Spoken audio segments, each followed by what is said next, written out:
ఏంటి చాలా హ్యాపీగా ఉంటున్నావు? బాగా ప్రిపేర్ అయ్యావా? ఫుల్గా ప్రిపేర్ అయ్యాను సార్. సార్ అసలు ప్రాసెస్ ఏంటి సార్? నేను ఆన్సర్ చెప్పాక మీరు క్వశ్చన్ అడుగుతారా? మీరు క్వశ్చన్ చెప్పాక నేను ఆన్సర్ అడుగుతాను. రెండోది బెటర్ అని చెప్తున్నామో. మీకు ఎలా అంటే అలాగే కలుద్దాం సార్. ఇంటర్వ్యూ స్టార్ట్ చేద్దామా? Okay sir. అరే సీఎం అవ్వాలంటే ఏం చేయాలరా? ఓటుకు నోటిఫికేషన్లో దొరికిపోవాలి సార్.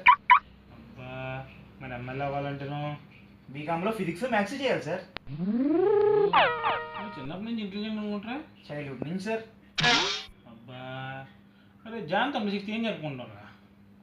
ఇండిపెండెన్స్ డే చేసుకుంటాం సార్. నీ నామినేషన్ దేనికిరా? ఎంపీకి సార్. ఓకే ఎంపీ ఏం చేద్దాం అనుకున్నారా? పందాలు ఆడిస్తాం సార్. గెటౌట్. ఎందుకు గెటౌట్? ఓటుకు నోటిఫికేషన్లో దొరికిపోతే సీఎం. బీకామ్లో ఫిజిక్స్ చేస్తే ఎమ్మెల్యే అన్నారు. జాన్ 26న ఇండిపెండెన్స్ డే చేసుకుంటే డీజేపీ అన్నారు. పందాలు ఆడిస్తే ఎంపీ అన్నారు. ఎందుకు కరెక్ట్ కదా నాకు తెలియాలి. ఇంత టాలెంట్ ఉంటే నువ్వు ఎంపీ అవ్వడం ఈజీగా రా.